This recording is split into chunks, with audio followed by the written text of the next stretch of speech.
Hello friends, welcome to easy notes for your online study channel. आप सबके अपने YouTube channel पे आप सभी का बहुत बहुत स्वागत है। यहाँ पर स्टार्ट करते हैं UGC NET paper 100 MCQ grand test, जहां पे आपको ना सिर्फ टीचिंग के, रिसर्च के, लॉजिक, रीजनिंग के, हेत्वाभास के, फैलेसी के, आईसीटी के क्वेश्चन देखने को मिलने वाले हैं। जैसे कि आप जानते हैं एग्जाम नजदीक है, तो ऐसे में जितने क्वेश्चन सॉल्व करेंगे उतनी ज्यादा आपकी अच्छी स्पीड हो जाएगी और साथ ही साथ मिलेगी एक्यूरेसी। तो चलिए बिना टाइम वेस्ट के स्टार्ट करते हैं। यहाँ पे क्वेश्चन के आंसर देना याद रखिएगा, कोई निगेटिव मार्किंग ना तो एग्जाम में है और ना ही यहाँ पे, इसलिए आराम से क्वेश्चन के आंसर दीजिएगा, क्वेश्चन को पूरा पढ़िएगा। एक चीज और ध्यान देने वाली बात है, वो ये है कि एग्जाम में आपको खुद से क्वेश्चन को पढ़ना होगा, क्योंकि कंप्यूटर बेस्ड एग्जाम है, कोई आपको वर्बली नहीं बताने आएगा। तो यहाँ पर हम भी थोड़ा सा उसी तरीके का आपका टेस्ट लेंगे, यानी क्वेश्चन आपको दिखाएंगे, आपको उस क्वेश्चन को पढ़ के आंसर करना है। तो चलिए स्टार्ट कर लेते हैं without wasting any time question number 1 के साथ में। आंसर करिए क्वेश्चन नंबर 1, खुद से पढ़िए, ताकि एग्जामिनेशन हॉल में भी जब आपके सामने क्वेश्चन आए तो आपको सोचना ना पड़े कि इसका मैं क्या आंसर करूं। तो क्वेश्चन नंबर क्या होगा इस क्वेश्चन का सही answer? Question number 1, which of the following is a learner centred teaching method? इनमें से कौन सा एक लर्नर सेंटर्ड टीचिंग मेथड है?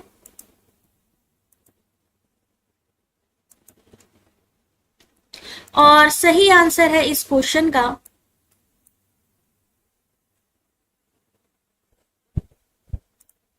इनमें से कौन सा एक शिक्षार्थी, यानी जहां पर फोकस किस पे किया जाता है, लर्नर पे किया जाता है, तो ऐसी कौन सी विधि है? लेक्चर मेथड है, डेमोन्स्ट्रेशन मेथड है, प्रोजेक्ट मेथड है या चॉक एंड टॉक मेथड है? तो question number 1 correct answer is option number C, project method. Question number 2, the main objective of a formative evaluation is to, रचनात्मक मूल्यांकन का मुख्य उद्देश्य इनमें से क्या है? क्वेश्चन नंबर 2, आंसर करते जाइए फटाफट। क्वेश्चन नंबर 2 आपके सामने 100 क्वेश्चन है, तो 100 क्वेश्चन लगातार चलेंगे, आपको आंसर करते जाना है, जल्दी से रीड करिए। क्वेश्चन नंबर 2 आपके सामने, the main objective of formative evaluation, correct answer क्या होगा? Option number B, enhance student during instruction. शिक्षण के दौरान, यानी जहां पर भी लिखा हो शिक्षण के दौरान, समझ जाइए कि रचनात्मक मूल्यांकन है, फॉर्मेटिव इवैल्यूएशन है, छात्रों के सीखने को बढ़ावा देना। क्वेश्चन नंबर 3, स्वयं मॉडल के जो चतुर्थांश हैं या क्वाड्रेंट्स हैं, 4 किससे संबंधित हैं?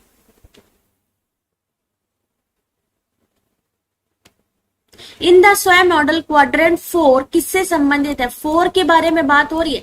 1 2 3 4, चौथे नंबर पे कौन सा क्वाड्रेंट आता है ये आपको बताना है।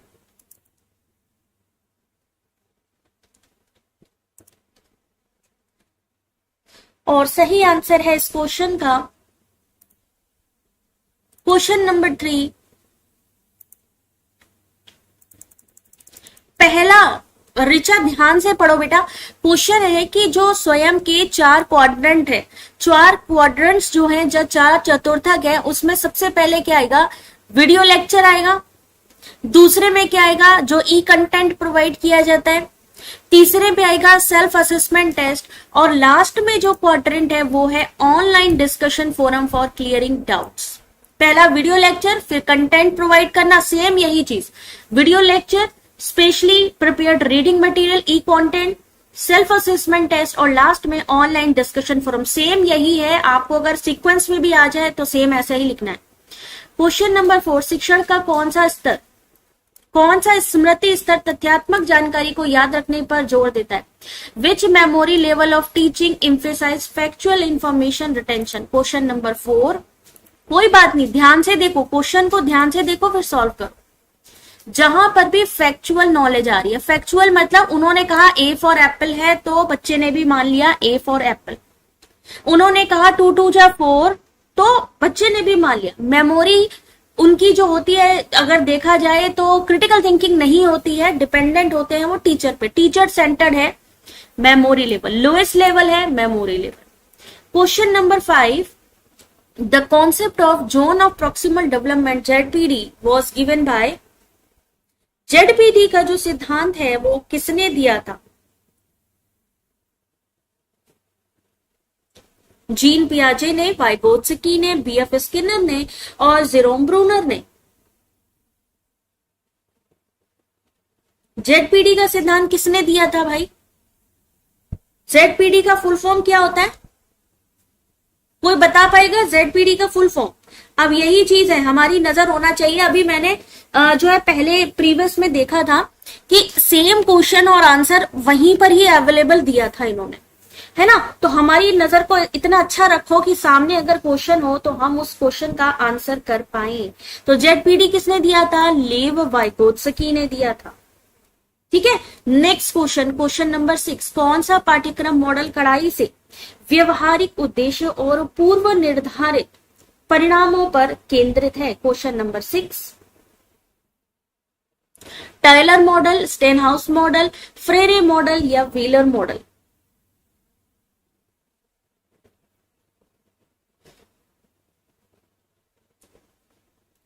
क्वेश्चन नंबर 6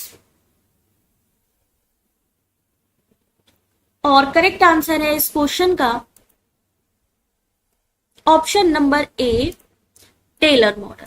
ठीक है, कड़ाई से व्यवहारिक उद्देश्यों यानी model focuses strictly on behavioural objective and predefined outcomes.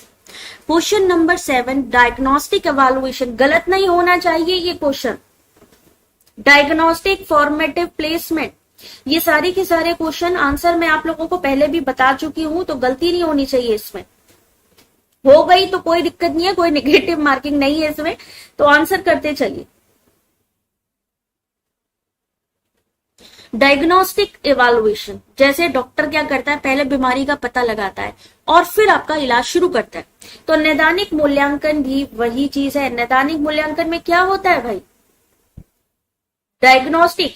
अब आपको फॉर्मेटिव पता चला कि ड्यूरिंग हमारी टीचिंग या ड्यूरिंग हमारा learning, teaching learning process evaluation हो रहा है, लेकिन शिक्षण के दौरान में फॉर्मेटिव हो गया, एट द एंड सबमिटिव हो गया, आफ्टर ईयर ऑफ ग्रेजुएशन ये भी सबमिटिंग हो गया, लेकिन at the beginning of teaching कौन सा होगा? आपका डायग्नोस्टिक इवैल्यूएशन होगा। ये एग्जाम्पल भी पूछे जाते हैं कभी कभी कि ये जो मान लीजिए ड्यूरिंग टीचिंग क्या आएगा, at the end of course क्या आएगा, या and after a year of graduation. तो लास्ट में क्या जाएगा आपका? Submissive. Question number 8, which of the following is an example of a non projected teaching add? इनमें से कौन नॉन प्रोजेक्टेड टीचिंग एड है?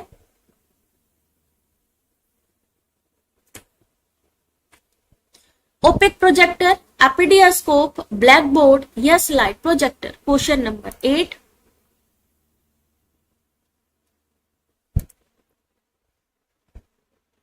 Non projected. बाकी सारे के सारे प्रोजेक्टर में है, लेकिन ब्लैक बोर्ड जो है वो नॉन प्रोजेक्टर में है। Question number 9, CIPP model of curriculum evaluation stands for.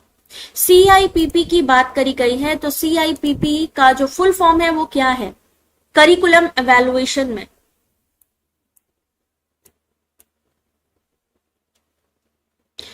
CIPP का फुल फॉर्म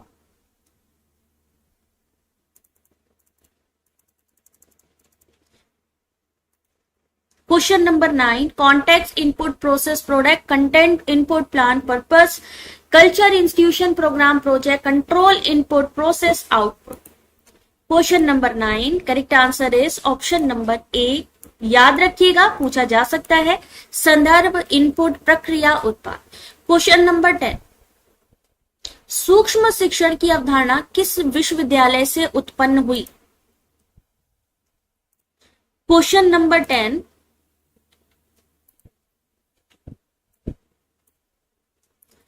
100 क्वेश्चन है आईटी बॉय, 100 क्वेश्चन है यहाँ पे, ठीक है। 100 क्वेश्चन आंसर करते जाए। माइक्रो टीचिंग इज की अवधारणा, the concept of micro teaching originated at which university? Question number 10, option number B, Stanford university. Micro teaching या सूक्ष्म शिक्षण की जो अवधारणा थी स्टैनफोर्ड यूनिवर्सिटी से आई थी। Question number 11, choice based credit system छात्रों को किन पाठ्यक्रमों में से चुनने का अवसर प्रदान करता है? Question number 11।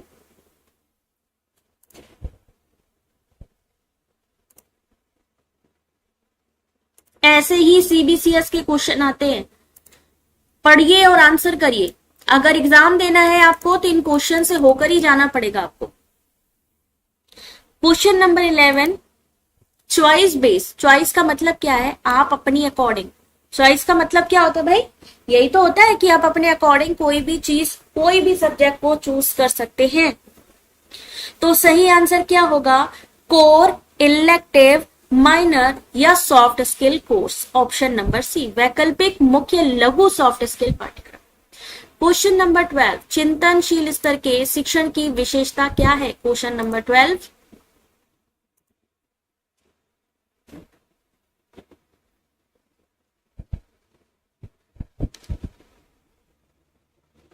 क्वेश्चन नंबर 12 सबसे हाईएस्ट लेवल है ये लेवल ऑफ टीचिंग में। इसकी विशेषता क्या है? रोट लर्निंग किस में जाएगा? मेमोरी में। और प्रॉब्लम सॉल्विंग, क्रिटिकल थिंकिंग किस में जाएगा? चिंतनशील में। दिमाग का इस्तेमाल कर रहे हैं, problem solving, critical thinking. Question number 13, गहने के अधिक्रम पदानुक्रम के अनुसार, यानी गहने की जो हायरार्की है ऑफ लर्निंग, हाईएस्ट लेवल क्या होगा? Question number 13।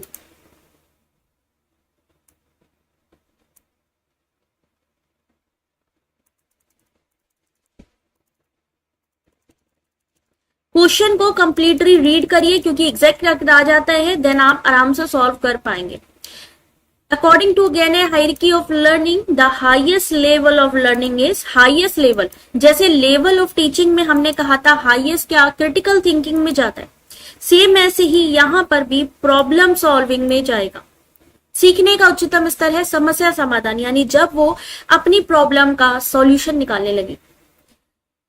Question number 14, which of the following is a key behaviour of effective teaching?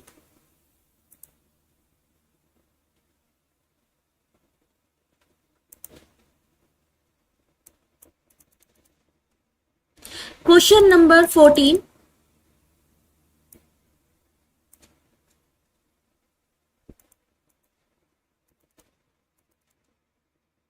Correct answer is option number A, प्रभावी शिक्षण का एक प्रमुख व्यवहार इनमें से कौन सा है? क्वेश्चन नंबर 14, ऑप्शन नंबर ए, निर्देशात्मक विविधता। क्वेश्चन नंबर 15, ये वाला क्वेश्चन अभी रिसेंटली एग्जाम में आया हुआ क्वेश्चन है 2026 जनवरी में। एंड्रागोजी किससे संबंधित शिक्षण विधियों और सिद्धांतों को संदर्भित करता है? Question number 15।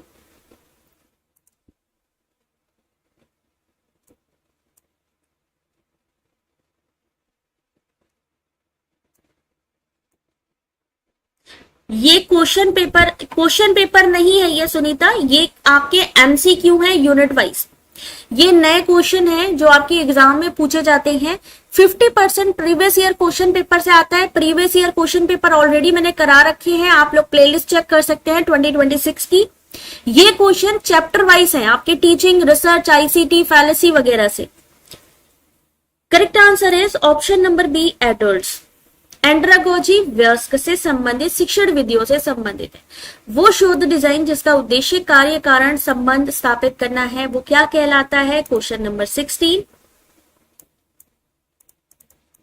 यही क्वेश्चन आपके मैचिंग में पूछे जाएंगे, यही क्वेश्चन असर्शन रीजन में बनेंगे।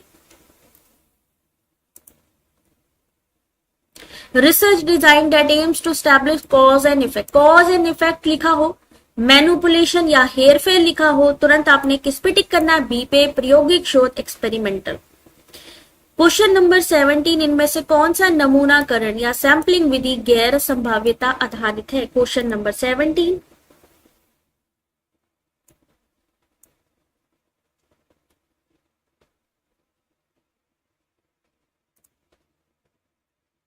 Question number 17, non probability, probability का मतलब है इक्वल चांस होना, जहां पे इक्वल चांस नहीं हम अपने अकॉर्डिंग चीजों को चेंज कर सकते हैं, वो कौन सा होगा, नॉन प्रोबेबिलिटी।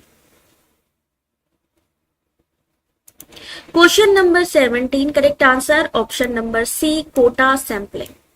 जबकि सिंपल रैंडम, स्ट्रेटिफाइड रैंडम, जहां रैंडम आ गया समझ जाइए 50-50% चांस है। क्लस्टर सैंपलिंग, ठीक है, ये तीनों कैसे हैं, प्रोबेबिलिटी है, और ये जो कोटा सैंपलिंग है ये किस में जाएगा, नॉन प्रोबेबिलिटी।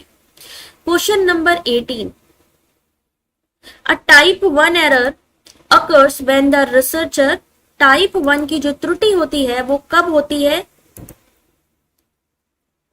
Question number 1। और टाइप 1 की एरर को हम क्या बोलते हैं, जरा वो भी एक बार कंफर्म कर दीजिएगा। क्वेश्चन नंबर 18, टाइप 1 एरर को हम और क्या नाम से जानते हैं भाई, जल्दी से बताइए। किसको किसको जेआरएफ क्वालिफाई करना है, किसको नेट का सर्टिफिकेट चाहिए, किसको पीएचडी का चाहिए, जल्दी से थम्स अप करते जाइए, किसको किसको चाहिए। और अगर आपको चाहिए थोड़ा सा मेहनत कर लो भाई, थोड़ी से यहाँ पे क्वेश्चन सॉल्व करते चलो, आपको चीजें क्लियर होती जाएंगी। क्वेश्चन नंबर 18, निवेदिता बिल्कुल सही है, शून्य परिकल्पना को सच होने पर भी जब हम खारिज कर देते हैं, सही है नल हाइपोथेसिस, लेकिन हमने उसको रिजेक्ट कर दिया। टाइप 1 एरर को किस नाम से जानते हैं, alpha, very good job, alpha. और टाइप 2 को बीटा। क्वेश्चन नंबर 19, वो शोध प्रारूप जो कि मुख्य रूप से शोधकर्ता के उस संस्कृति का हिस्सा होने पर केंद्रित है जिसका अध्ययन किया जा रहा है, उसे क्या कहते हैं। क्वेश्चन नंबर 19 चाहिए ना, नेट जेआरएफ चाहिए। देखो बहुत सारे कैंडिडेट हैं, मैं आपको बता दूं, जब एग्जामिनेशन हॉल में, अभी आपको जरूर लग रहा होगा कि टफ क्वेश्चन है या थोड़े से लेंथी क्वेश्चन है, लेकिन जब एग्जामिनेशन हॉल में जाएंगे और इसी से ही मिलते जुलते क्वेश्चन को देखेंगे तो आपका कॉन्फिडेंस बढ़ जाएगा, ठीक है। लेकिन इजी क्वेश्चन मैं करा दूं, आप फिर कहोगे यार एग्जाम में तो बड़ा टफ क्वेश्चन आया और मैम ने तो बड़े इजी क्वेश्चन कराए हैं, तो उसका कोई फायदा नहीं है। क्वेश्चन नंबर 19, जहां पर भी संस्कृति से संबंधित कल्चर आ जाए, किसी कल्चर से संबंधित बात आ जाए, समझ जाइए, किसी कल्चर, किसी सभ्यता, नरवंश विज्ञान, हम वहां पे गए। डिस्कवरी चैनल किसने किसने देखा है, किसी ने डिस्कवरी चैनल देखा है, उसमें वो लोग क्या करते हैं, आदिवासी या जनजाति में चले जाते हैं और वहां की जनजातियों से बात करने की कोशिश करते हैं, उनके रहन सहन को देखते, पर्सनली जाके वहां का, कभी कभी वो लोग वैसी ड्रेस भी पहन लेते हैं, देखा किसी ने डिस्कवरी चैनल पे, वही चीज है ये नरवंश विज्ञान, ठीक है। क्वेश्चन नंबर 20, साहित्यिक चोरी सॉफ्टवेयर में इनमें से कौन सा शामिल है, कौन ऐसा है जो पकड़ लेता है साहित्यिक चोरी को, यानी अगर आपने किसी का भी कंटेंट इधर उधर किया तो वो आपको बता देगा। देखा है रिचा, बिल्कुल, तो वही चीज है नरवंश विज्ञान, किसी जाति, किसी कल्चर, किसी सभ्यता के बारे में जानकारी लेना। साहित्यिक चोरी प्लेगरिज्म, उसका सही आंसर ऑप्शन नंबर बी, ओरकुंड और ओरिजिनल। ओरकुंड को इस समय नया नाम दे दिया गया ओरिजिनल, और ओरिजिनल की कभी ये लोग स्पेलिंग भी पूछ लेते हैं, तो स्पेलिंग भाई ये है ओरिजिनल, वो वाला ओरिजिनल नहीं है, OUR वाला ओरिजिनल है, अब इसका नाम बदल गया है। 21, मापन के किस पैमाने पर पूर्ण शून्य बिंदु, ये वाला क्वेश्चन यहाँ पर इस पीडीएफ को अपने पास रख लेना, ठीक है, इस पीडीएफ को अपने पास रखना, हमारे नोट्स एंड लर्न एप्लीकेशन से फ्री में डाउनलोड कर लेना स्टडी मटेरियल पे जाके, जब एग्जाम दे लेना और उसके बाद चेक करना कि यहाँ से कोई क्वेश्चन आया था कि नहीं आया था, तो आपको खुद पता चलेगा कि सच में यहाँ से क्वेश्चन आए हैं। पूर्ण शून्य बिंदु होता है इनमें से किसमें, question number 21, option number D, ratio scale में। एब्सोल्यूट 0 पॉइंट कई बार पूछा गया क्वेश्चन है। क्वेश्चन नंबर 22, क्रियात्मक अनुसंधान जिसे हम एक्शन रिसर्च भी कहते हैं, आमतौर पर होता है कैसा, कैसा होता है एक्शन रिसर्च,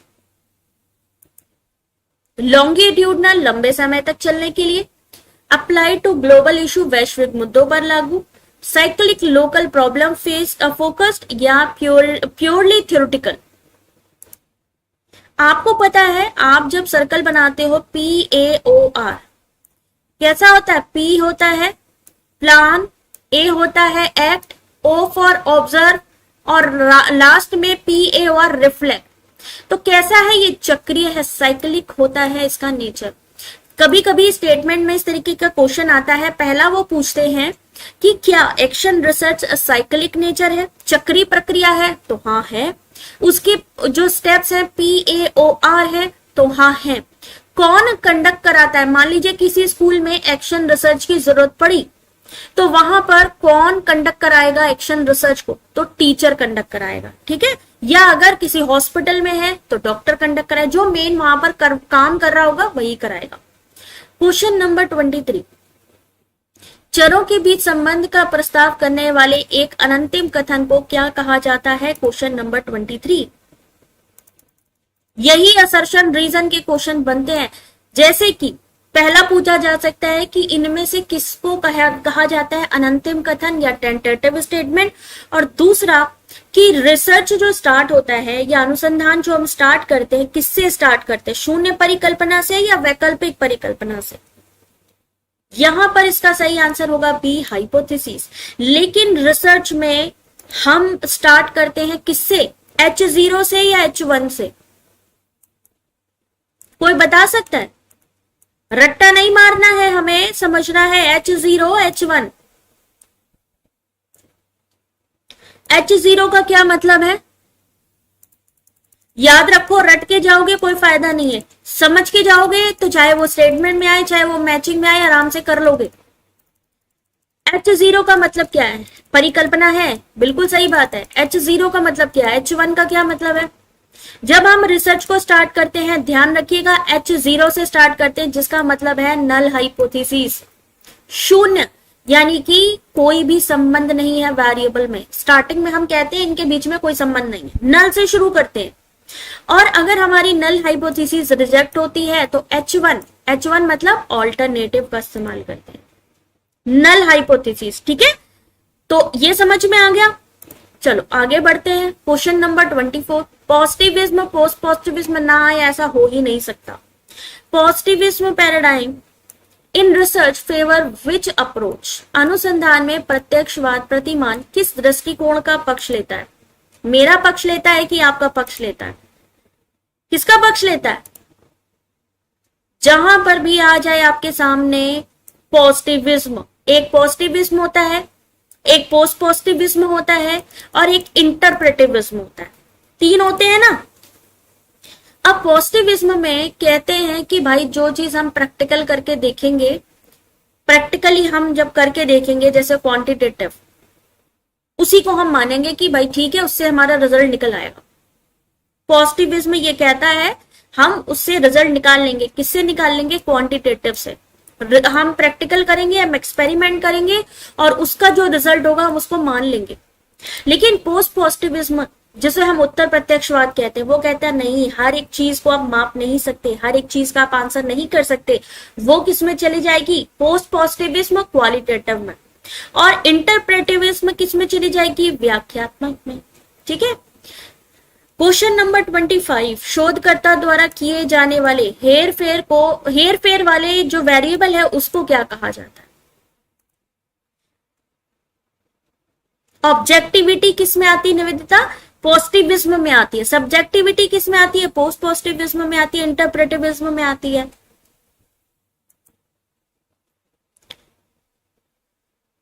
द वेरिएबल जिसको मैनिपुलेट किए जाने वाले, शोधकर्ता द्वारा हेरफेर किए जाने वाले चर को क्या कहा जाता है? स्वतंत्र चर कहा जाता है। हम किस में चेंजेस कर सकते हैं? स्वतंत्र चर में, लेकिन सिर्फ और सिर्फ एक्सपेरिमेंटल में, सिर्फ प्रयोगात्मक विधि में ही चेंज कर सकते हैं, बाकी किसी में नहीं। बिब्लियोग्राफी मैनेजमेंट टूल्स इंक्लूड, ग्रंथ सूची प्रबंधन उपकरण में कौन सा टूल इस्तेमाल करते हैं? ICT tool in research. 26 question number. Question number 26 option number, हमें अगर बिब्लियोग्राफी मैनेजमेंट करना है आईसीटी से रिलेटेड, ऐसा कौन सा सॉफ्टवेयर है, कौन सा पोर्टल है जिसका हम इस्तेमाल करेंगे? अब आपको अगर ये चारों के बारे में पता है तो आराम से कर लेंगे। फोटोशॉप, कोरल ड्रॉ, ड्रॉ करने के लिए, फोटो इमेजेस के लिए, ठीक है। SPSS, AMOS स्टेटिक्स के लिए। पाइथन जावा क्या है, लैंग्वेज है। तो मेंडले और जोटेरो बिब्लियोग्राफी मैनेजमेंट टूल्स है। 27 इनमें से कौन सा माध्यमिक डेटा का एक उदाहरण है? कैसे पता चले ये सेकेंडरी डेटा है? Question number 27।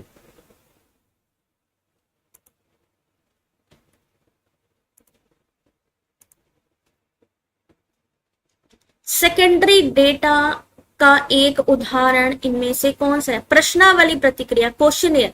क्वेश्चनियर आप फील्ड पे जाओगे तो ही इस्तेमाल करोगे, यानी ये कैसा है, प्राइमरी डेटा है। डायरेक्ट ऑब्जर्व करोगे, ये भी प्राइमरी डेटा है। इंटरव्यू ट्रांसक्रिप्ट यानी साक्षात्कार का टेप हो या प्रतिलेख हो, ये भी किसमें आता है, प्राइमरी डेटा में। लेकिन जनगणना रिपोर्ट का डेटा किसमें आता है, आपका secondary data. 28 question number, the term triangulation in research employs. Question number 28, अनुसंधान में त्रिकोणीकरण शब्द का क्या मतलब है? ट्रायंगल बनाना, ट्रायंगल बनाएंगे। यूजिंग 3 वेरिएबल्स, 3 चरों का उपयोग करना। कई विधियों, डेटा स्रोतों का संयोजन करना। ठीक 3 क्षेत्रों का सर्वेक्षण करना या ज्यामितिक अनुसंधान मॉडल। करेक्ट आंसर इज कई विधियों या डेटा सोर्सेस का संयोजन करना। कंबाइनिंग मल्टीपल मेथड्स और डेटा सोर्सेस। क्वेश्चन नंबर 29, अनुसंधान में एक परिचालन भाषा क्या है? What an operational definition in research?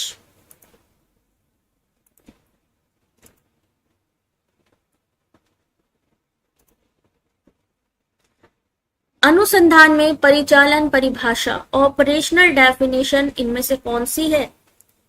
शब्दकोश की परिभाषा, विशिष्ट मापने योग्य कदमों के संदर्भ में एक अवधारणा को परिभाषित करना। हिस्ट्री ऑफ द कॉन्सेप्ट या definition given by the university. भाई हमें यूनिवर्सिटी से कोई डेफिनेशन नहीं चाहिए, अवधारणा का विकास नहीं चाहिए, इतिहास नहीं चाहिए, शब्दकोश भी नहीं चाहिए। क्या करेंगे? रिसर्च है तो मापने योग्य कदमों के संदर्भ में अवधारणा को परिभाषित करना। डिफाइनिंग का concept in term of specific measurable steps. Snowball sampling is extremely useful when the population is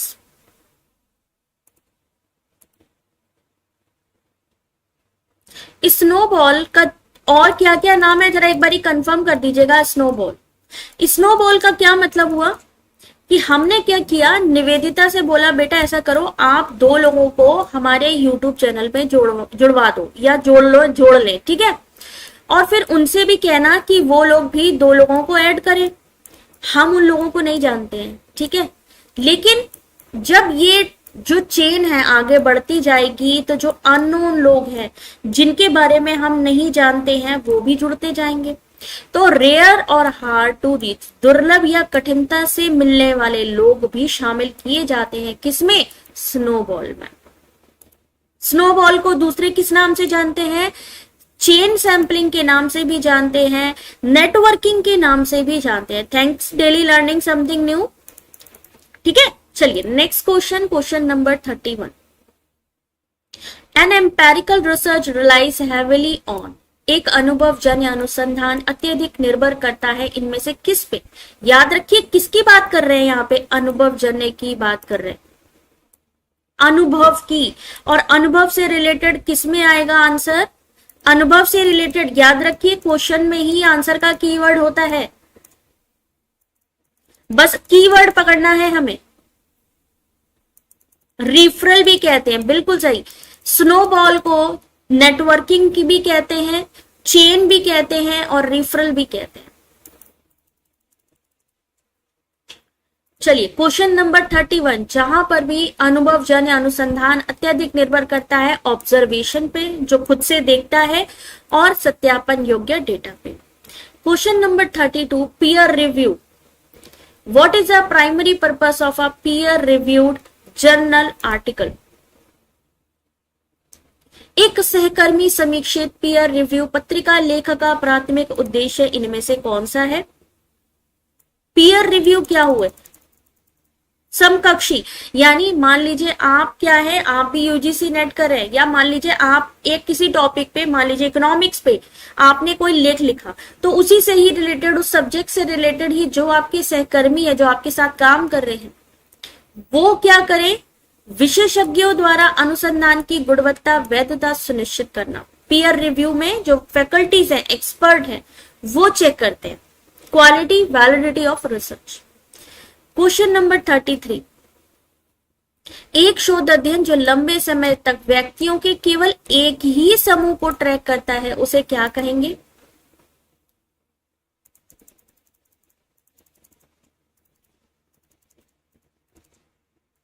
question number 33, एक ही समूह को करेगा तो वो किस में आएगा? और एक से अगर ज्यादा ग्रुप्स हैं, मोर देन वन ग्रुप है, तो क्या होगा? क्रॉस सेक्शनल हो जाएगा। अगर एक से ज्यादा ग्रुप है और वो लंबे समय तक उस पर अध्ययन कर रहा है तो वो क्रॉस सेक्शनल, लेकिन एक ही समूह को लंबे समय तक अगर वो ऑब्जर्व कर रहा है तो वो होगा longitudinal. Question number 34, standard deviation इनमें से किसका माप है?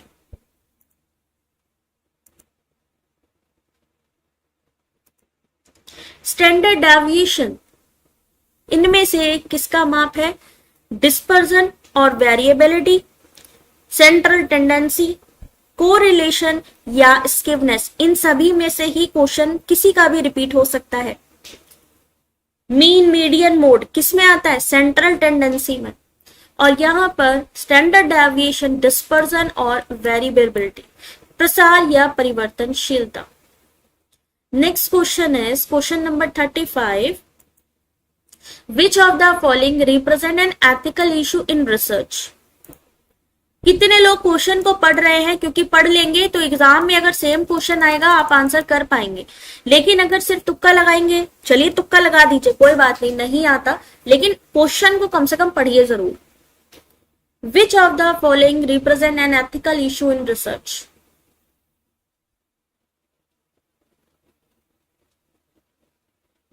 एक नैतिक मुद्दे को प्रतिनिधित्व करता है इनमें से कौन सी चीज? Question number 35, option number A, falsifying data to support a hypothesis.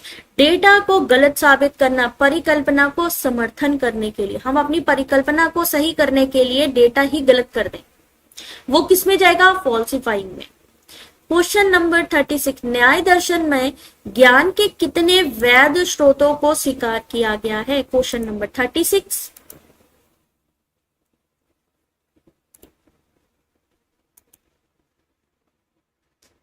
किसमें? न्याय दर्शन में, न्याय फिलोसॉफी में वैलिड सोर्स ऑफ नॉलेज या प्रमाण को कितना एक्सेप्ट किया गया है?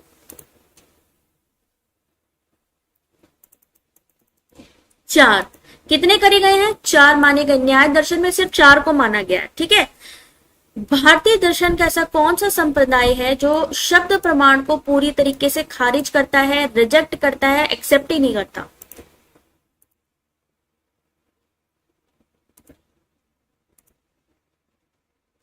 कौन शब्द को पूरी तरीके से खारिज करता है? न्याय, चार्वाक, मीमांसा, अद्वैत वेदांत। अद्वैत वेदांत 6 को मानता है, मीमांसा भी 6 को मानता है, चार्वाक सिर्फ 1 को मानता है और न्याय 4 को मानता है। तो शब्द को पूरी तरीके से चार्वाक ने रिजेक्ट कर दिया। वो कहता है हम सिर्फ प्रत्यक्ष ज्ञान को ही मानेंगे। क्वेश्चन नंबर 38, हेत्वाभास शब्द का शाब्दिक अर्थ क्या है? Question number 38।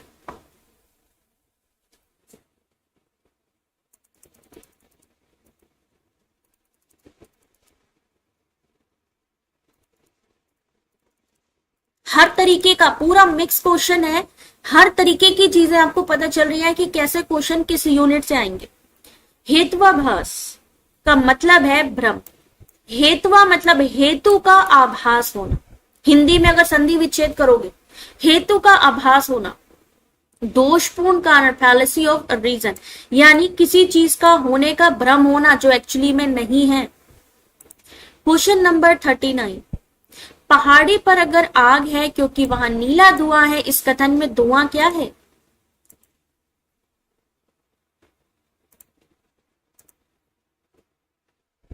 पहाड़ी पर आग है क्योंकि वहां नीला धुआं है, कारण है ये इसका, हेतु है ये, मिडिल टर्म है। कौन मिडिल टर्म है? धुआं। धुआं क्या है? हेतु है। Question number 39 option number B हेतु। क्वेश्चन नंबर 40 सव्यभिचार किस प्रकार का हेत्वाभास है? Question number 40।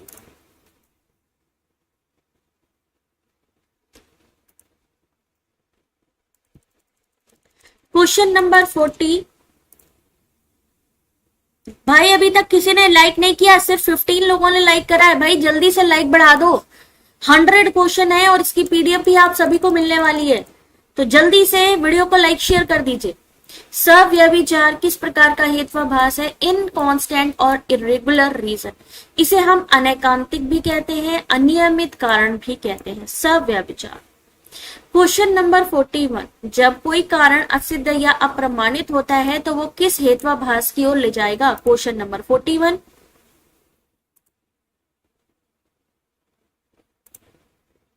क्वेश्चन नंबर 41 देखिए कितनी इंपॉर्टेंट चीजें हैं।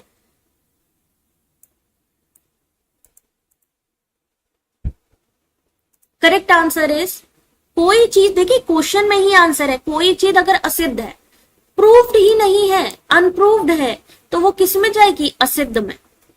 असिद्ध अप्रमाणित है मतलब असिद्ध है।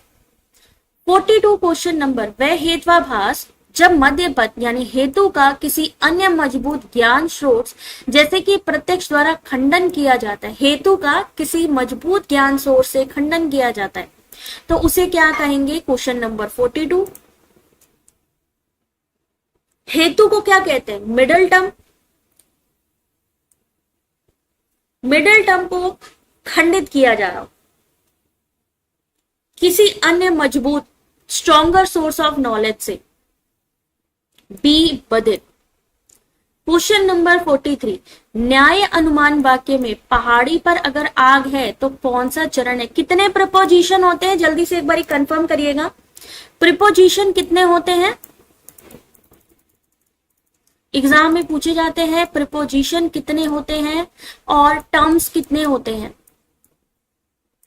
तो प्रिपोजिशन टर्म्स कितने होते हैं? 3 तरीके के, मिडल, मेजर, माइनर। और प्रिपोजिशन कितने होते हैं? 5, PHUUN। उसी में से ही क्वेश्चन पूछा गया है कि अगर पहाड़ी पर आग है तो इनमें कौन सा जो है आपका चरण आएगा? 43 question number. Correct answer is option number ए प्रतिज्ञा। पहाड़ी पर आग है, प्रपोजिशन प्रतिज्ञा यानी PHUUN में सबसे पहला ही यहां पर जाएगा प्रतिज्ञा या प्रतिज्ञा। क्वेश्चन नंबर 44 हाउ मेनी प्रमाण्स are accepted by the Buddhist school of philosophy. बौद्ध दर्शन संप्रदाय द्वारा कितने प्रमाण स्वीकार किए गए हैं? बौद्ध दर्शन के संप्रदाय द्वारा कितने प्रमाणों को स्वीकार किया गया? 44 question number.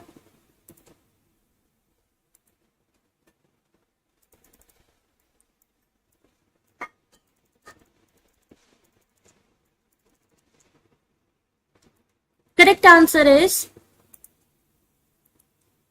Option number B, 2 तरीके के, एक प्रत्यक्ष और एक अनुमान। बौद्ध दर्शन जो है उसमें सिर्फ 2 तरीके के प्रमाणों को ही एक्सेप्ट किया गया है। जैसे चारवाक में सिर्फ डायरेक्ट परसेप्शन है, इसमें 2 हैं, एक प्रत्यक्ष और एक अनुमान। क्वेश्चन नंबर 45 हेतु और साध्य के बीच में अपरिवर्तनीय संबंध को क्या कहा जाता है? 45 क्वेश्चन नंबर।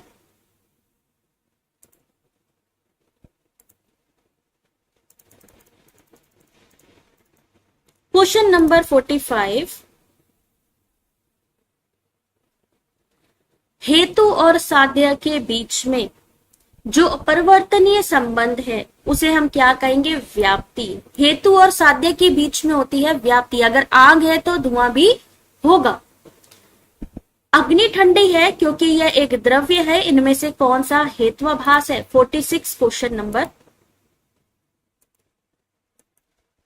अभी अभी इसके बारे में बताया था कि जहां हेतु का खंडन किसी दूसरे स्ट्रॉन्ग स्टेटमेंट से या स्ट्रॉन्ग नॉलेज ऑफ सोर्स से किया जाता है, खंडन किया जाए हेतु का, तो वहां पर क्या होता है,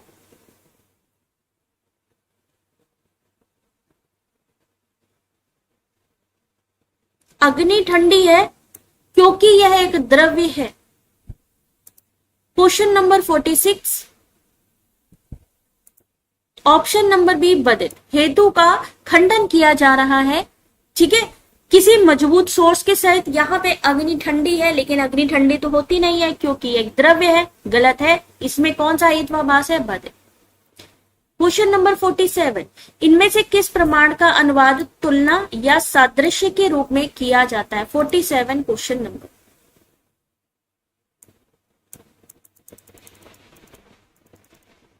क्वेश्चन नंबर 47,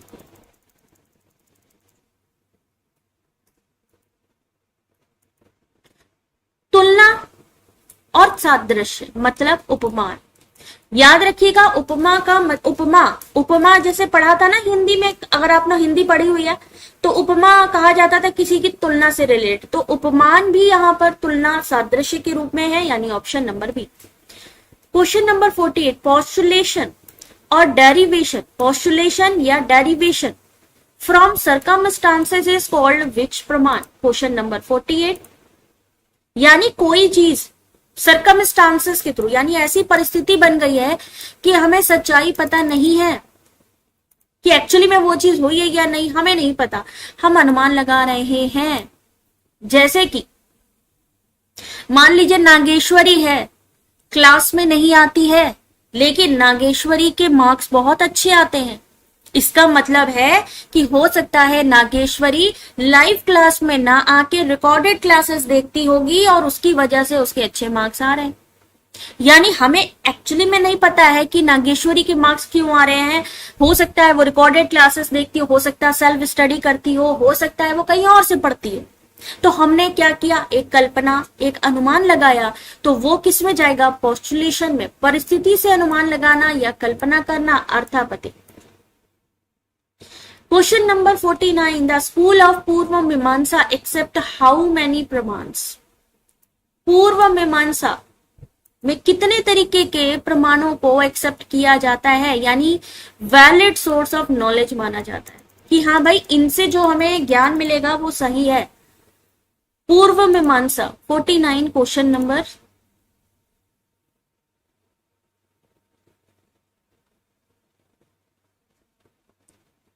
बिल्कुल सही है, सी आंसर 6। याद रखिएगा, पूर्व मीमांसा में 6, प्रभाकर एक्सेप्ट 5 और कुमारिला एक्सेप्ट 6। पूर्व मीमांसा में 6 माने जाते हैं, प्रभाकर में 5, कुमारिला में 6 एक्सेप्ट किए जाते हैं। ध्वनि शाश्वत है क्योंकि यह उत्पन्न होती है, वाक्य में कौन सा दोष है। Question number 50। अब बताइए, ऐसे ऐसे क्वेश्चन आते हैं, बताइए कि यहां पर कौन सा दोष है। ध्वनि शाश्वत है क्योंकि, वाक्य में कौन सा दोष है।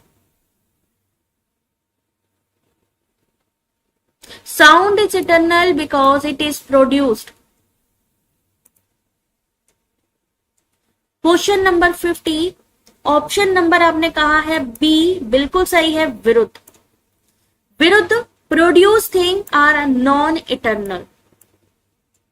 क्वेश्चन नंबर 51, सत्य प्रतिपक्ष हेत्वाभास तब होता है जब। 51 क्वेश्चन नंबर, सत्य प्रतिपक्ष कब होता है।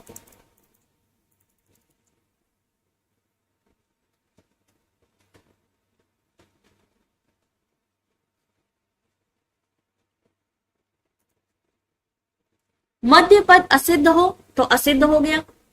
एक अन्य मध्य पद मूल अनुमान का खंडन कर सकता है। Another middle term can contradict the original inference. Option number B, सत प्रतिपक्ष। क्वेश्चन नंबर 52, प्रत्यक्ष को किन दो प्रमुख विभाजनों में वर्गीकृत किया है। क्वेश्चन नंबर 52, प्रत्यक्ष is categorized into which two main division. 52 correct answer is, प्रत्यक्ष को किन दो प्रमुख विभाजनों में वर्गीकृत किया गया है। स्वार्थ परार्थ, लौकिक अलौकिक, पूर्वत शाश्वत, केवला नवई, केवला व्यतिरेकी।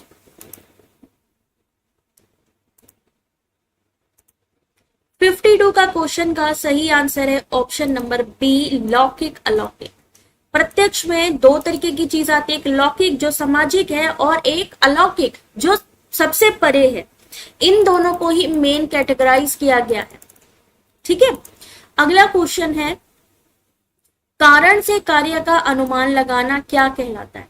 अनुमान inference from cause to effect. कारण से कार्य का अनुमान लगाना 53 क्वेश्चन नंबर।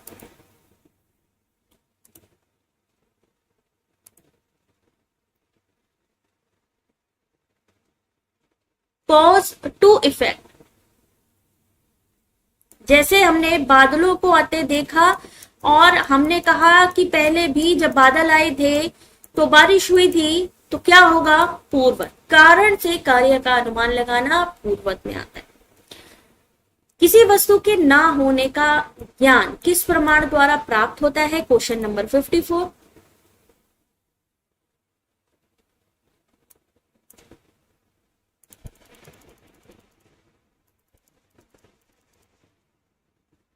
क्वेश्चन नंबर 54, अभाव होना। अर्थपति आप अभी देख चुके हैं, उपमान तुलना हो गया, शब्द वर्बल टेस्टिमोनी हो गई, तो अनुपलब्धि, उपलब्ध न होने अनुपलब्धि।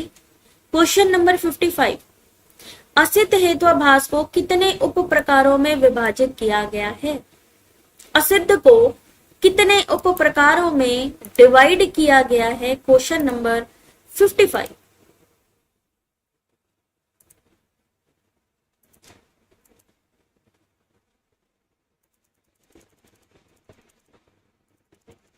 जिनको कुछ नया सीखने को मिल रहा है, जिनको लग रहा है कि कुछ हाँ नई क्लास में कुछ नई चीजें भी हैं जो हमारे सीखने में आ रही हैं, जो कि पहले हमें समझ में नहीं आ रही थी, तो जल्दी से वीडियो को लाइक कर दें।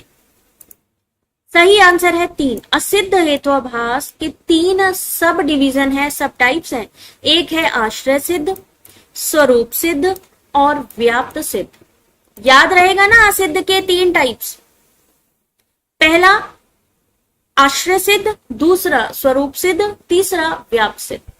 क्वेश्चन नंबर 56, आकाश कमल सुगंधित है क्योंकि यह एक कमल है, में कौन सा दोष है? बताइए कैसे कैसे क्वेश्चन है, किसको छोड़ के आए, किसको करके आए?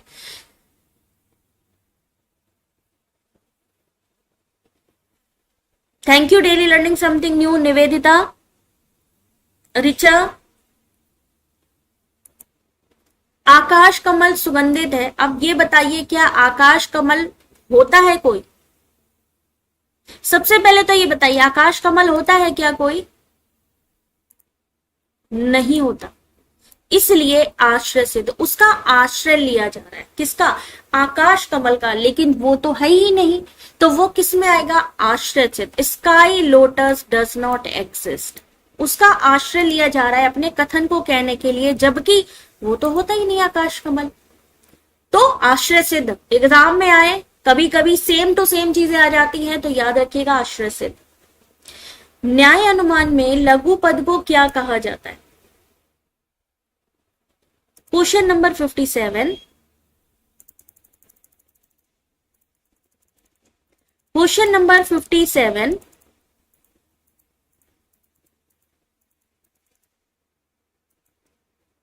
लघु पद माइनर टर्म। आपको पता है एक हो गया मेजर टर्म, एक हो गया माइनर टर्म और एक हो गया मिडल टर्म। इन्होंने कहा कि मेजर टर्म, एक होता है मेजर टर्म, माइनर टर्म, तो मेजर टर्म को हम क्या कहेंगे? साध्य। और माइनर टर्म को क्या कहेंगे? पक्ष कहेंगे। मिडिल टर्म को क्या कहेंगे? हेतु कहेंगे। साध्य मेजर टर्म को कहेंगे। तो यहां सही आंसर बी, पक्ष। न्याय अनुमान में मुख्य पद लो भाई तो क्या कहा जाता है? 58। अब तो ये तो गलत ही नहीं होना चाहिए, क्वेश्चन नंबर 58 तो गलत ही नहीं होना चाहिए, आंसर बता दिया। मेजर टर्म को क्या कहेंगे? लघु पद को पक्ष, तो मेजर टर्म को कहा जाता है साध्य। Question number 59, which school accept only perception प्रत्यक्ष। ये भी अभी अभी हमने क्वेश्चन में बताया है, और आपने अगर ध्यान से सुना होगा तो आप आंसर कर पाएंगे। ऐसा कौन सा है स्कूल ऑफ लॉजिक में कि जो सिर्फ मानता है कि प्रत्यक्ष को ही valid source of knowledge.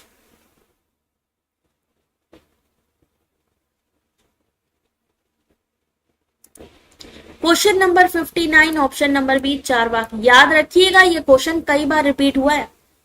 Question number 60 लो भाई, the standard sequence of steps in a Nyaya syllogism, न्याय वाक्यों में चरणों का मानक क्रम। 2025 जून में सेम टू सेम क्वेश्चन आया था आपका, और यहां से कई क्वेश्चन रिपीट होंगे। निवेदिता आया है बेटा यहां से क्वेश्चन? कंफर्म करते जाना जिन्होंने भी पहले भी एग्जाम दिया है।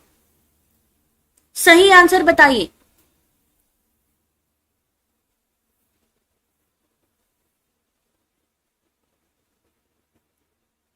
Question number 60 option number PHUUN, फून, प्रतिज्ञा, हेतु, उदाहरण, उपनय, निगमन। अगर फिर से सीक्वेंस आ जाए तुरंत आपने आंसर पे टिक करना है। सीक्वेंस भी आते हैं, कभी कभी इनके एग्जाम्पल दिए होते हैं और पूछा जाता है बताइए इसमें से प्रतिज्ञा कौन है, हेतु कौन है, उदाहरण कौन है। क्वेश्चन नंबर 61, तर्क के बजाय तर्क देने वाले व्यक्ति पर हमला करना कौन सा तर्क दोष है? Argumentum ad hominem, argumentum ad populum, straw man fallacy, slippery slope.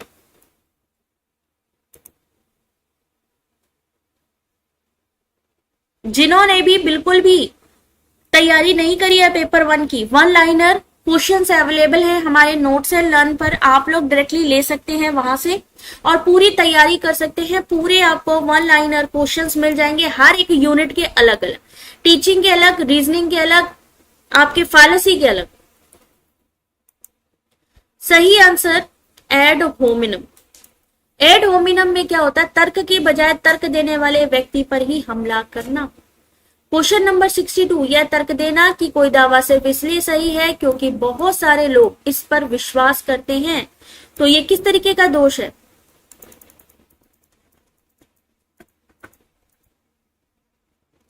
मान लो पूजा ने कहा, पूजा, दर्शन क्लासेस, ठीक है, हो गया आपका ऋचा हो गई, कई लोग मिल करके कह रहे हैं कि हाँ भाई ठीक है ऐसा करते हैं कि ये बुक पढ़ लो, ये बुक बहुत अच्छी है। कई लोगों ने बोला वो बुक बहुत अच्छी है और फिर सब उसी के पीछे चल दिए, तो वो किस में जाएगा? एड पॉपुलम। सही है या नहीं ये किसी को नहीं पता, लेकिन भीड़ के साथ चलने को एड पॉपुलम भी कहते हैं और बैंड वैगन फैलेसी भी कहते हैं। 63 क्वेश्चन नंबर, किसी विरोधी के पक्ष को विकृत या गलत तरीके से प्रस्तुत करना ताकि उस पर हमला करना आसान हो, उसे क्या कहते हैं? 63 question number.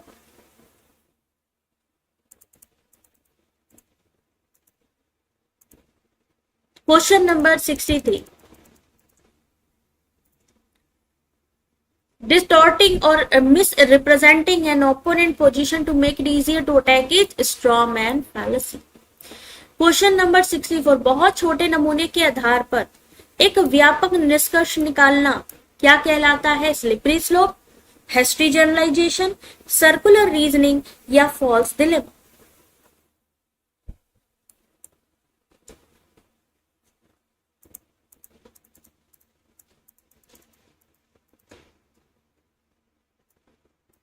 Correct answer is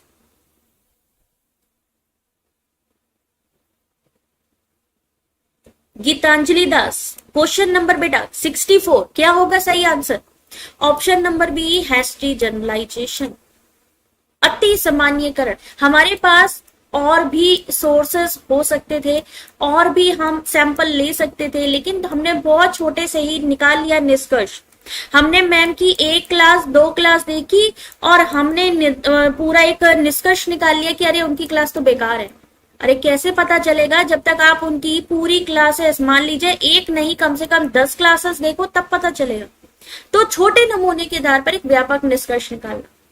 question number 65, the fallacy begging the question is also known as. Question number 65, begging the question किसके अंतर्गत आता है? सर्कुलर रीजनिंग कहते हैं, कॉम्प्लेक्स क्वेश्चन कहते हैं, इग्नोरेशियो एलेंची कहते हैं, फैलेसी ऑफ एक्सीडेंट कहते हैं। Question number 65 correct answer a circular reasoning. पहले ही हमें पता है कि क्या सही है, पहले ही हमने मान लिया कि ये सही है और उसी पे ही हम जा रहे हैं। सर्कुलर रीजनिंग, चक्रीय तर्क। 66 क्वेश्चन नंबर, वास्तविक मुद्दे से ध्यान भटकाने के लिए चर्चा में एक अप्रासंगिक विषय को शामिल करना क्या कहलाता है? Question number 66।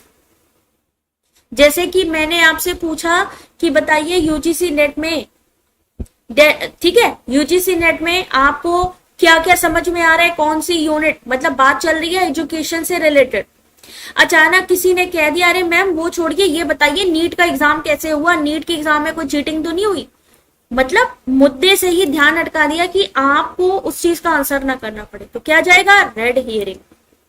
67 क्वेश्चन नंबर, यह तर्क देना कि एक छोटा सा पहला कदम अनिवार्य रूप से नकारात्मक घटनाओं की एक श्रृंखला की ओर ले जाएगा, क्या कहलाता है?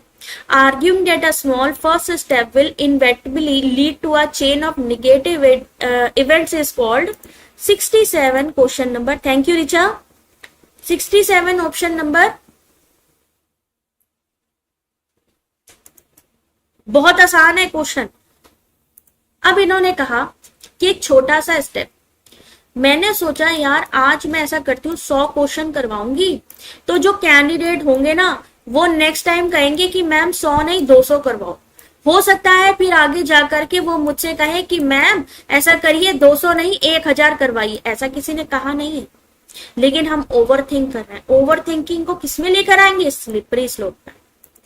क्वेश्चन नंबर 68, जब वास्तव में कई विकल्प मौजूद हो लेकिन केवल 2 ही विकल्पों को प्रस्तुत करना कहलाता है क्या?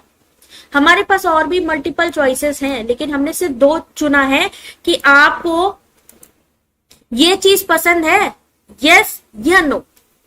हमने आपके पास 2 ही ऑप्शन रखे, यस या नो, और ऑप्शन ही नहीं दिया, तो उसे हम क्या कहेंगे? फॉल्स डिलेमा, ब्लैक और white, hasty generalization, circular reasoning या रेड हेयरिंग। बिल्कुल सही है option number A, false dilemma या ब्लैक और व्हाइट। जैसे ब्लैक और व्हाइट होता है, झूठा विकल्प। हमें और ऑप्शन दिए जाने चाहिए, और ऑप्शंस हैं।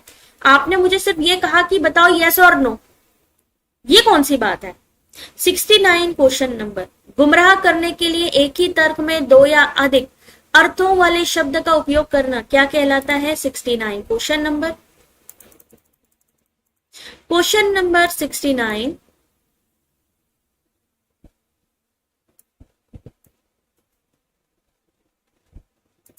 अब किसकी बात करिए? 2 या 2 से अधिक अर्थों वाली, जहां पर अलग अलग अर्थों का हम यूज करें, शब्दों का यूज करें, अनेकार्थकता। क्वेश्चन नंबर 70, यह मान लेना कि जो पूरे के लिए सच है वो उसके अलग अलग हिस्सों के लिए भी सच होना चाहिए, क्या कहलाता है? Question number 70।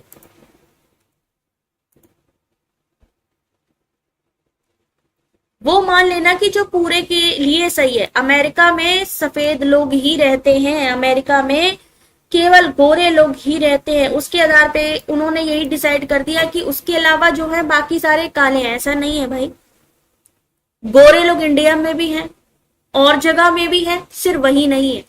तो किसी एक जो पूरे के लिए सच है उसके अलग अलग हिस्सों के लिए भी वही मान लेना, फैलेसी ऑफ डिवीजन। ये मान लेना कि जो अलग अलग हिस्सों के लिए सच है वो पूरे के लिए भी सच होना चाहिए। अब इन्होंने क्या कहा था कि जो पूरे के लिए सच है वो अलग अलग हिस्सों के लिए भी सच होना चाहिए।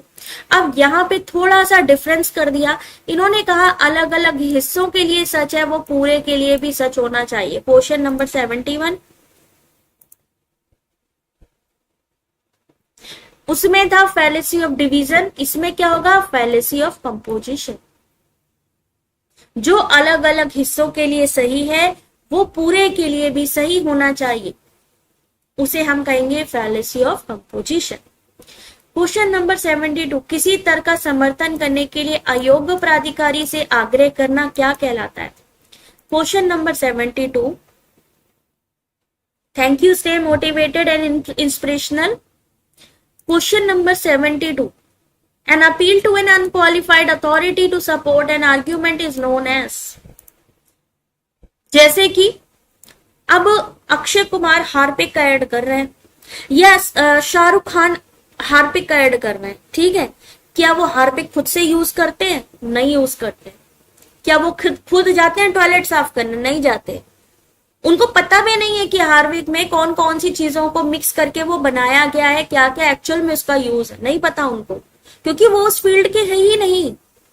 तो इसे क्या कहेंगे? अयोग्य प्राधिकारी, अनक्वालिफाइड अथॉरिटी, ठीक है।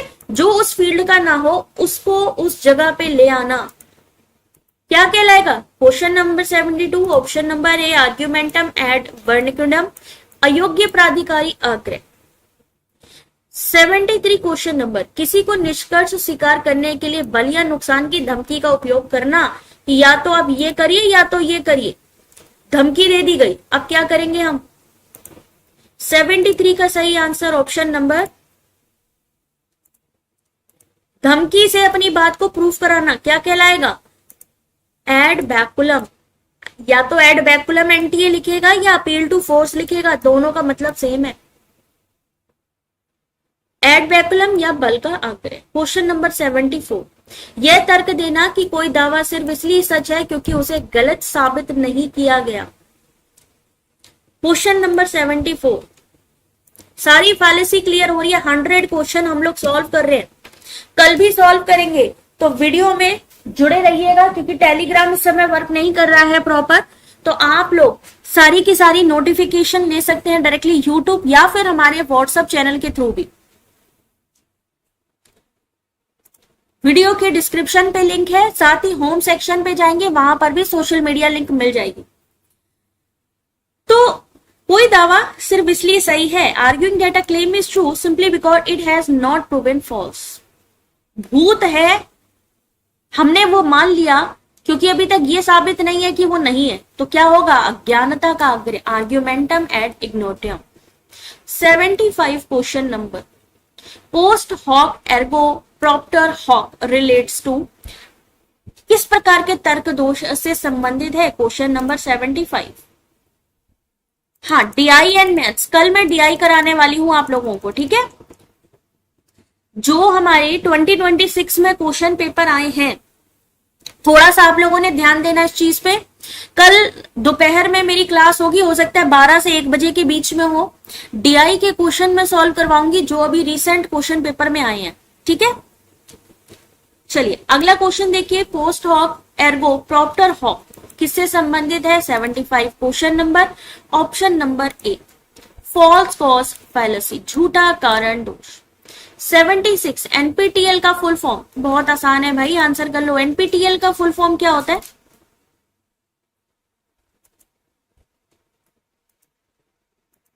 Seventy six question number,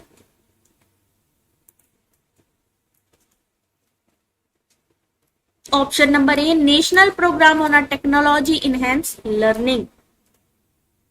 question number 77, which digital initiative is a national digital library hosting million of academic book and article? कौन सी डिजिटल पहल है जो एक राष्ट्रीय डिजिटल पुस्तकालय है जिसमें लाखों शैक्षणिक पुस्तक और लेख उपलब्ध है? 77 क्वेश्चन नंबर, ठीक है, लेटेस्ट क्वेश्चन पेपर करवाएंगे।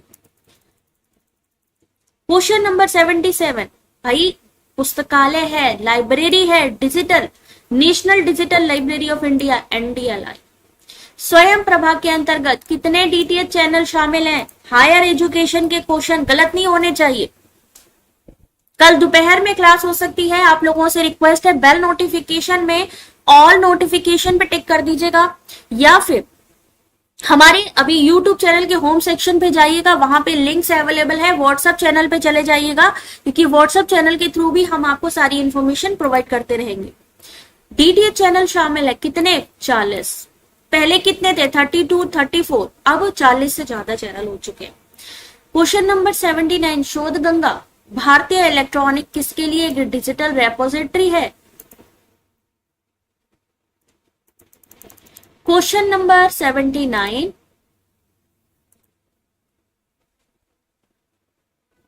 किसके लिए है शोध गंगा? शोध गंगा, शोध शुद्धि, शोध चक्र क्या चीज है? 1 लाइनर क्वेश्चन में आप लोगों को करवाया था। सही answer thesis dissertation. Question number 80, HTTP, ICT का क्वेश्चन, HTTP का फुल फॉर्म।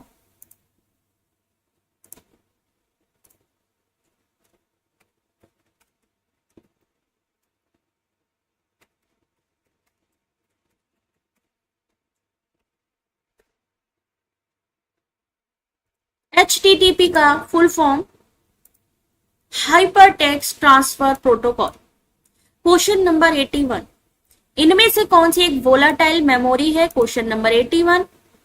पीडीएफ डाउनलोड करने के लिए मैंने एप्लीकेशन का लिंक प्रोवाइड किया है, आपने ये एप्लीकेशन डाउनलोड करना है। वहां पे आपको फ्री सेक्शन मिलेगा, लेफ्ट साइड देखेंगे, मेनू ओपन करेंगे तो फ्री स्टडी मटेरियल में आपको ये पीडीएफ मिलेगी। वन लाइनर की अभी तक की जितनी भी पीडीएफ है वो सारी वहीं पर है, और साथ ही साथ वहां पर फ्री क्विज भी आप अटेंड कर सकते हैं। तो इसलिए एप्लीकेशन को डाउनलोड करना बिल्कुल ना भूलें।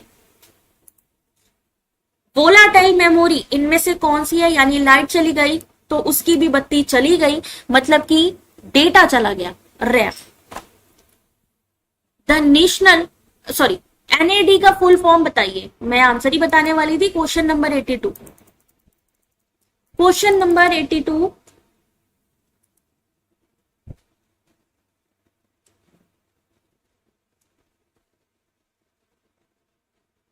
एनएडी का full form national academic depository. Question number 83, Linux किस प्रकार का एक सॉफ्टवेयर है?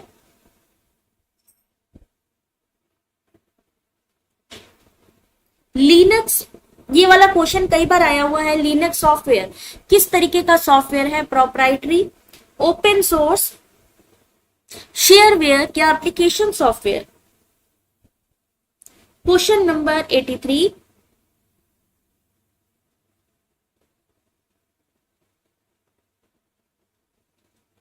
और करेक्ट आंसर है ओपन सोर्स। याद रखिएगा, लिनक्स एक ओपन सोर्स सॉफ्टवेयर है। क्वेश्चन नंबर 84, 1 गीगाबाइट किसके बराबर होती है? Question number 84।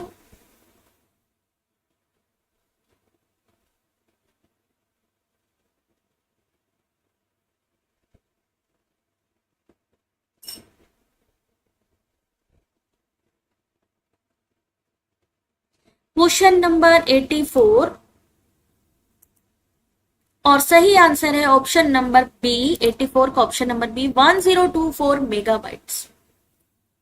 मेगाबाइट्स होगा ना, सही है ना? चलिए अगला क्वेश्चन, डिजिटल पोर्टल ई यंत्र किस क्षेत्र में शिक्षा प्रदान करने पर केंद्रित है? 85।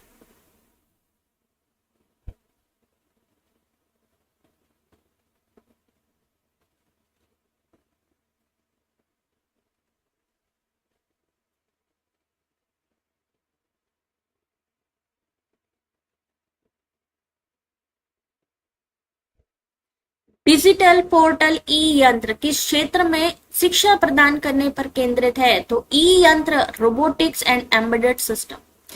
क्वेश्चन नंबर 86, इनमें से कौन सा एक इनपुट डिवाइस है? अच्छा, ये भी क्वेश्चन आता है एग्जाम में, पूछा जा सकता है इनमें से कौन सा इनपुट डिवाइस है, कौन सा आउटपुट है, इनमें से कौन सी मेमोरी है या कौन सा ब्राउजर है? क्वेश्चन नंबर 86, सही answer C scanner. Question number 87, DigiLocker का प्राथमिक उद्देश्य क्या है? क्वेश्चन नंबर 87, डिजी लॉकर 87 का सही आंसर ऑप्शन नंबर बी, दस्तावेजों को डिजिटल रूप से जारी करना और वेरीफाई करना, issuance and verification of document digitally. Question number 88, web malware जो कंप्यूटर सिस्टम को लॉक कर देता है और उसे अनलॉक करने के लिए पैसे मांगता है, फिरौती मांगता है। फिरौती किस में जाएगा?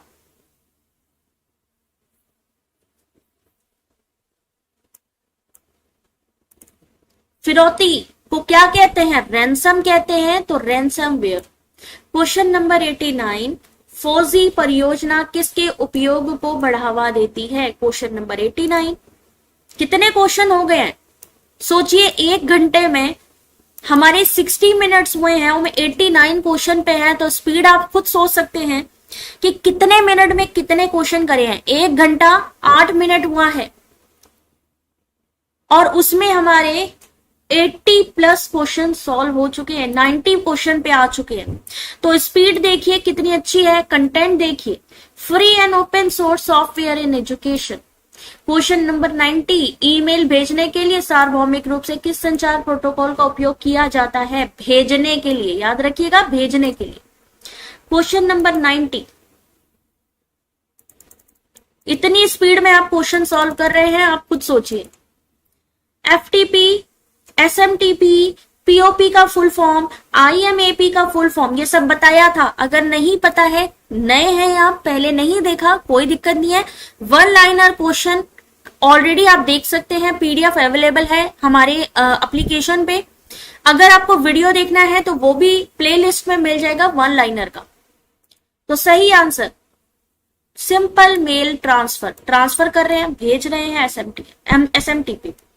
क्वेश्चन नंबर 91, शिक्षा मंत्रालय द्वारा शुरू किया गया समर्थ एक पहल है जिसका उद्देश्य क्या है? क्वेश्चन नंबर 91, इतने क्वेश्चन अगर वैसे सॉल्व करने बैठोगे तो मन ही नहीं लगेगा। शिक्षा मंत्रालय द्वारा, किसके द्वारा शुरू किया गया? मंत्रालय कौन सा था? शिक्षा मंत्रालय। समर्थ, e governance for university and HEIs, यानी higher education. Question number 92, URL का फुल फॉर्म।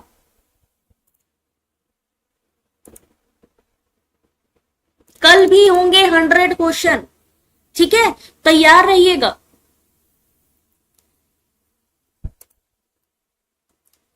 चलिए, uniform resource locator. Question number next, इनमें से कौन एक वेब ब्राउजर नहीं है? क्वेश्चन नंबर 93,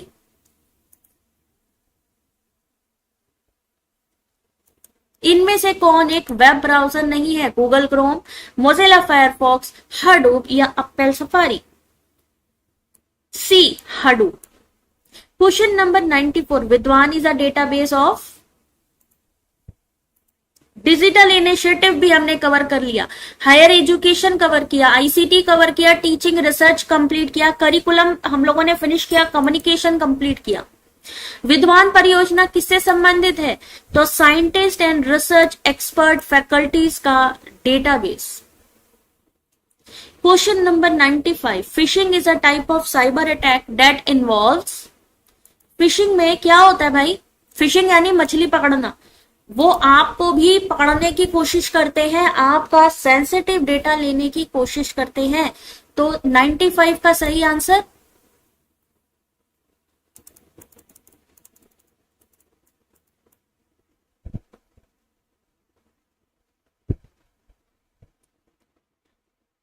ऑप्शन नंबर ए, stealing sensitive data through fraudulent email और sites.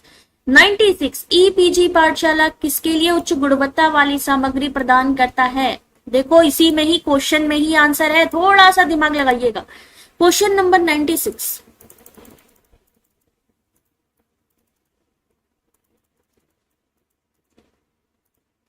Correct answer is PG की बात हो रही है भाई, पोस्ट ग्रेजुएशन की बात हो रही है। तो post graduate courses. Question number 97, इनमें से कौन सी बाइनरी संख्या दशमलव संख्या 5 का प्रतिनिधित्व करती है? 5 का मतलब है कि 5 हमारा डेसिमल नंबर है, इसको कन्वर्ट किस में करना है? बाइनरी में करना है। तो बाइनरी में करने के लिए हम क्या करेंगे? या तो हम एलसीएम ले लेंगे इसका, किसका? 5 का एलसीएम लेंगे, ठीक है। तो 2 से करेंगे, 2 2 जा 4, कितना बचा? 1, फिर आए 2 से, 2 1 जा 2, क्या होगा यहां पे? जल्दी बताइए। या फिर एक सिंपल सा तरीका है, 1 2 4 8 16, जैसे हमारी बढ़ती है ना मेमोरी, 2 4 8 16, डबल करते जाइए, 32 बढ़ते जाइए जितना बढ़ सकते हैं। लेकिन अभी इतनी जरूरत नहीं, हमें तो सिर्फ 5 चाहिए। हमने क्या किया? 5 के लिए 4 को लिया, और किसको लिया? 2 को लिया, 2 को नहीं लिया, सॉरी 2 को नहीं लिया, जिसको लेंगे बस उसको ही काउंट करेंगे। 1 को 4 को लिया तो 1 यहां लिखिए, 2 को नहीं लिया तो 0 लिखिए और 1 को लिखिए, 1 0 1। 97 का ऑप्शन नंबर बी सबसे सरल तरीका है, ये ऑप्शन नंबर बी। स्वयं का फुल फॉर्म हर बार एग्जाम में आता है, या तो ये पूछा जाएगा कि स्वयं को कौन मैनेज करता है, कितने कोऑर्डिनेटर हैं, या इसका फुल फॉर्म। क्वेश्चन नंबर 98, कितने हैं स्वयं के कोऑर्डिनेटर, क्वेश्चन नंबर 98। और करेक्ट आंसर है option number study webs of active learning for young aspiring minds, question number 99। The national portal e Shodh Sindhu provide access to, e Shodh Sindhu जो है वो किसकी पहुंच प्रदान करता है, क्वेश्चन नंबर 99।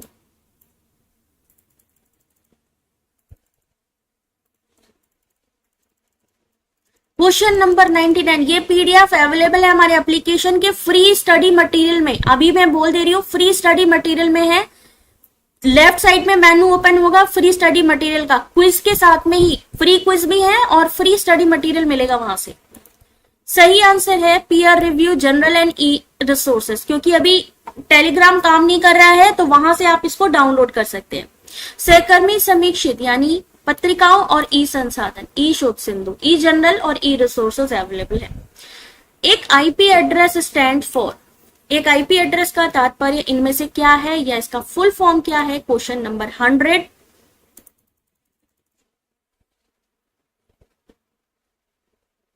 क्वेश्चन नंबर 100,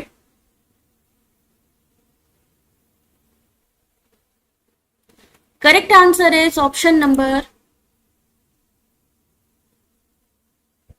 100 का आंसर बताइए जल्दी से, ऑप्शन नंबर ए इंटरनेट प्रोटोकॉल एड्रेस।